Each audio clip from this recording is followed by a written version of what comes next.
Mismo na ba ito yung hardinera? Alam ko mismo naka-low carbs, yun nga lang maraming ingredients na out sa'tin katulad ng pinya, yan yung pasas, out po sa'tin yan. So gawa tayo ngayon ng low carb na hardinera. Ito po yung aking style. O sabihin natin version ko po. Naglagay ako siling makopa, sibuyas, asin, white pepper, pero maglalagay din po ako ng black pepper po. Yan. So, para pwede rin sa clean low carb, asin paminta lang po yung pampalasa ko po. Tsaka yung nutritional yeast, mamaya ilalagay natin. Imimix lang po natin. At kung nagustuhan niyo po yung ating video, salamat po sa pag-like and follow po. Thank you po and God bless. Then, naglagay na ako ng mantika. Bawang, igisa lang po natin. Huwag po nating hayaang masunog yung ating bawang. Tapos yung ating giniling. Imimix lang po natin. At kung umabot ka po sa part na ito, marami pong salamat po sa pag-comment kung tiga saan po kayo para alam ko lang po kung saan umabot ang aking video. And kung nagustuhan niyo po ito, salamat po sa pag-like, follow, and pag-share na rin po. Thank you po and God bless. So, hahalo-haluin lang po natin maigi po. Then, nag-add po tayo ng no added sugar po na ketchup. At mamaya po, maglalagay din tayo ng konting hot sauce pero no added sugar din. So, dagdag po ito sa flavor at kulay na rin yung ating ketchup po.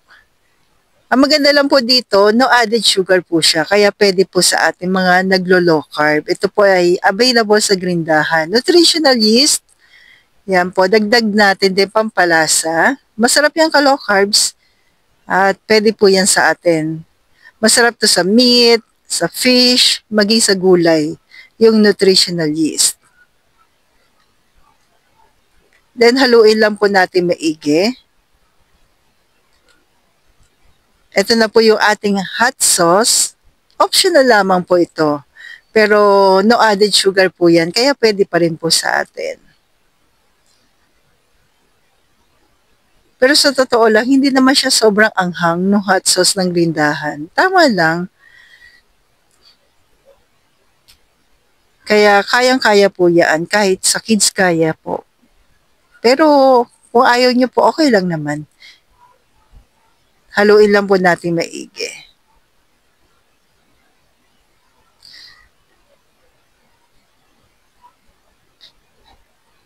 Then tikman po natin.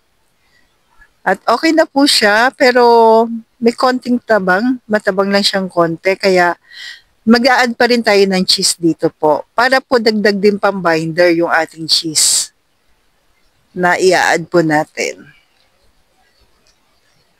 So sa cheese po ay cheddar cheese ng Grindahan po yung nilagay ko po dito. Pero kung hindi, wala kayo o malayo kayo sa Grindahan, meron naman po sa supermarket po yung Keso. Keso po ay yung blue, yung walang vegetable oil sa ingredients kasi dalawa yung Keso sa supermarket po eh. Yung walang vegetable oil.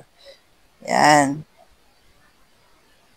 So mix lang po natin maigi pagkalagay ng cheese. Dagdag rin po yan pang binder yung ating cheese. Pero pag after nito, palalamigin natin. Tapos mag-add na lang po kayo ng mga 2 to 3 pieces na egg. Depende po sa dami ng giniling nyo po. Pero sa akin po ito, 1 kilo, mga 3 pieces na medium size. Tapos palamigin nyo na po. Yan. Kung malamig na po, ito po yung gagawin natin. Yung dahon ng saging. Dahon lang po ng saging po. Lagyan natin sa ating lanera. Then, add po tayo ng boiled egg para sa ilalim. Tapos yung siling makopa o yung bell pepper po. Yung iba, yung dati po na ginagawa nating hardinera, naglalagay tayo ng hotdog. Process din po kasi yun, kaya hindi na po ako naglagay. So, yan na po. I-steam na natin siya. Add lang po tayo ng egg po para hindi siya maghiwa-hiwalay yung ating giniling. Habang nagpapakulo na po ako dyan ng tubig po, at nilalagay na rin natin to sa ating lanera po. And welcome nga po pala sa mga bago nating followers at sa mga matatagal na maraming pong salamat sa inyo lahat. God bless po sa ating lahat. Yan, lagay lang po natin yan.